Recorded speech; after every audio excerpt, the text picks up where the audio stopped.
नमस्कार दोस्तों, एक बड़ी खबर निकल कर आ रही है। आपको बता दें, UP triple S C PET से जुड़ी हुई इस खबर को पूरा देखिएगा, क्योंकि इसमें आपके 3 सवालों के जवाब मिलने वाले हैं। पूरी खबर जब आप लोग देख लेंगे तो आपको पता चल जाएगा कि 3 कौन-कौन से सवाल हैं जिनका जवाब हम देने वाले हैं। तो चलिए स्टार्ट करते हैं। लेकिन इससे पहले आप लोगों से बता दूँ कि चैनल को सब्सक्राइब जरूर कर लीजिए। अपडेट यहाँ पर यूपी ट्रिपल एस से जुड़ी हुई दी जाती है और सबसे पहले दी जाती है, सटीक दी जाती है। चैनल को सब्सक्राइब कर लीजिए अगर स्टूडेंट हैं, और बेल को दबा लीजिए। लाइक और शेयर करना मत भूलिए। देखिए, UP triple S C PET की ओर से एक बड़ी खबर निकल कर आ रही है। दरअसल उत्तर प्रदेश अधीनस्थ सेवा चयन आयोग समूह गा के खाली पदों पर लगभग 30,000 जो सरकारी पदों पर इसके लिए जो है 24 अगस्त को परीक्षा आयोजित कर रहा है, सभी को मालूम है। और लेकिन बड़ी खबर यहाँ पर ये है कि जो परीक्षा केंद्र हैं, जहाँ बाढ़ प्रभावित इलाके हैं, उन जो है इलाकों में परीक्षा केंद्र नहीं बनाए जाएंगे। और ये बड़ा फैसला लिया गया। पहले आपको बता दें, परीक्षा केंद्र बन चुके थे, लेकिन अब फैसला लिया गया है कि इन परीक्षा केंद्रों को बदलने का।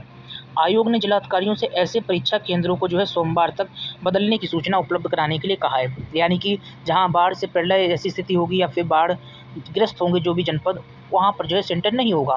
इससे डायरेक्ट तौर पर जो है अभ्यर्थियों को सहूलियत होने वाली है, क्योंकि सरकार भी जानती है अगर बाढ़ प्रभावित एरिया होगा तो वहाँ पर हम अभ्यर्थियों को भेज नहीं सकते हैं, अन्यथा की स्थिति में बाद में जो है किरकिरी हो सकती है।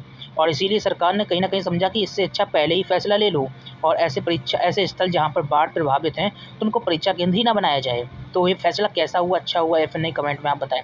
देखिए, इसके बाद जो है 17 अगस्त तक प्रवेश पत्र को ऑनलाइन करने की तैयारी है। पहली हमने आपको जानकारी दी कि जो परीक्षा केंद्र नहीं बनाए जाएंगे, बाढ़ ग्रस्त जो इलाके होंगे। दूसरी हमने आपको जानकारी दी, खबर दी कि 17 अगस्त तक जो प्रवेश पत्र ऑनलाइन करने की तैयारी है। अब तीसरी इसमें एक खबर और मिलने वाली है, इसको समझिएगा, आपको समझ आ जाएंगे। आपको बता दें, प्रारंभिक अहिता परीक्षा के लिए करीब 2200 से अधिक परीक्षा केंद्र बनाए गए। इनमें से कई परीक्षा केंद्र बाढ़ प्रभावित क्षेत्रों में बना दिए गए हैं। आयोग के अध्यक्ष जो हैं प्रवीर कुमार, इन्होंने जिलाधिकारियों से कहा है कि बाढ़ प्रभावित या फिर जल भराव वाले क्षेत्रों में बनाए गए केंद्रों को बदलकर दूसरे स्थानों पर बनाते हुए इसकी सूचना उपलब्ध करा दी जाए। जिलाधिकारियों से सोमवार की शाम तक इस संबंध में जो है शपथ पत्र भी उपलब्ध कराने के लिए कहा गया है, और इसके बाद प्रवेश पत्र और परीक्षा के संबंधी जो है जानकारी ऑनलाइन कर दी जाएगी। हाँ, चेंज हो रही हैं, बदलाव हो रहा है। पहली बात तो मैं आपको बता दूं कि पीईटी की परीक्षा आयोजित हो रही है, ये सबसे बड़ा बदलाव है, क्योंकि आज तक जो है यूपी ट्रिपल एससी ने पीईटी की परीक्षा आयोजित ही नहीं की। सीधे डायरेक्ट एग्जाम होता था, डायरेक्ट सिलेक्शन होता था। लेकिन अब प्रथम चरण फिर द्वितीय चरण। तो पीईटी की परीक्षा में धांधली रोकने के लिए आपको बता दें, लाइव मॉनिटरिंग सिस्टम भी तैयार हो रहा है, और परीक्षा केंद्रों को आयोग में बनाए गए मुख्य कंट्रोल रूम के सर्वर से जोड़ा जाएगा। आयोग के अध्यक्ष स्वयं सभी केंद्रों पर ऑनलाइन नजर रखेंगे। हर परीक्षा केंद्र में एक कंट्रोल रूम भी होगा, जहां से प्रत्येक कक्ष यानी कि कमरा और गैलरी की गतिविधियों पर सीसीटीवी कैमरे से लाइव नजर रखी जाएगी। परीक्षा केंद्र के प्रत्येक कमरे में जो है मैक्सिमम 24 अभ्यर्थियों के बैठने की व्यवस्था होगी। तो यहाँ पर देखिए, तीसरी बड़ी खबर तो हमने आपको यही बता दी कि परीक्षा केंद्र पर सिर्फ 24 अभ्यर्थी बैठेंगे। तो समझा जा सकता है कि कहीं ना कहीं कोरोना नियमों का पालन यहाँ पर होता हुआ दिखाई दे रहा है। पारदर्शी व्यवस्था के लिए 4 एजेंसियों को अलग अलग काम दिया गया है। देखिए, 4 एजेंसियों को लिए अभी आपको मालूम होना चाहिए कि अभी तक जो है पेपर कितने सारे लीक हो जाते थे एक ही एजेंसी को काम मिलने की वजह से, और एजेंसियां जो है लीक कर देती थी या फिर सेटिंग वेटिंग करके लीक हो जाते थे। अब ऐसे में सरकार ने सोचा समझा कि एक एजेंसी को काम ना देकर विभिन्न एजेंसियों को काम दिया जाए। इससे क्या होगा कि पेपर लीक जैसी घटनाएं नहीं आएंगी सामने, और मामला कोर्ट नहीं जाएगा, समय बर्बाद नहीं होगा। तो देखिए, सबसे पहला मैं आपको बता दूं, प्रश्न पत्र के लिए अलग एजेंसी, परीक्षा केंद्र के लिए अलग एजेंसी, सुरक्षा, सीसीटीवी कैमरा और स्कैनिंग का काम अलग अलग एजेंसियों को दिया गया। इस तरीके से 4 एजेंसियां जो है जिम्मेदारी निभाएंगी।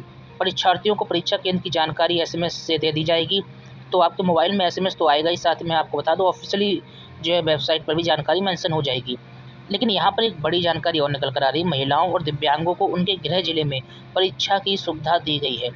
बस इसी खबर को हम आपको बताना चाहते हैं अंतिम जाते जाते कि महिलाओं और दिव्यांगों के लिए गृह जनपद की बात कही जा रही है। देखिए, अभी सबसे शुरुआत में हमने आपको बताया कि कहीं ना कहीं जो है बाढ़ ग्रस्त इलाके, मान लीजिए आपका महिला है और आपका गृह जनपद मिलना था, लेकिन आपका इलाका बाढ़ ग्रस्त है, तो हो सकता है कि आपको अलग जनपद में भेज दिया जाए। लेकिन कहीं ना कहीं जो है जानकारी निकल कर आ रही है कि वैसे तो आपको प्राथमिकता जो है आपके जनपद में दी जाएगी, लेकिन उस तरीके से प्राथमिकता नहीं दी जाएगी कि जिस तरीके से होता चला है। देखिए, पीईटी में बहुत सारे अभ्यर्थियों ने फार्म भरा, इस कारण से सरकार ऑफलाइन ही परीक्षा होनी है, और इस कारण सरकार ने जो है जनपद जो है महिलाओं को अलग जो है जनपदों में भेजने का फैसला नहीं किया। अन्य परीक्षाओं में जो है अलग जनपदों में महिलाएं जाती रहीं, अब महिला अभ्यर्थी जो जाते रहे। आप चाहें पूर्ववर्ती परीक्षा ले लीजिए, जो 1 डे एग्ज़ाम होते थे। और इसी के साथ ही मैं आपको बता दूँ कि पहले जब सपा शासन काल में जो है वैकेंसियाँ आई थीं, उस समय ऐसा होता था गृह जनपद जो है अभ्यर्थियों को दे दिए जाते थे। जैसे कि आपको मालूम होगा कि लेखपाल की वैकेंसी सपा शासन काल में निकली थी। उस समय जो है गृह जनपद जो है अभ्यर्थियों को दिए गए थे। उस समय महिला पुरुष नहीं रखा गया था, यानी कि महिला और पुरुष उम्मीदवारों को नहीं रखा गया, सभी को जो है गृह जनपद दिए गए थे। हालाँकि पुरानी बात है, उसका यहाँ पर हमने ज़िक्र इसलिए किया क्योंकि इस बार जो है महिलाओं को गृह जनपद दिए जाने की बात कही गई है। लेकिन मैं आपको बता दूँ पुरुष अभ्यर्थियों के लिए ऐसा नहीं होगा। ठीक है? तो बाकी सब लोग आप समझदार हैं। चलिए हमारे साथ जुड़े रहिए, इस तरीके से हर अपडेट आपको मिलती रहेगी। नमस्कार।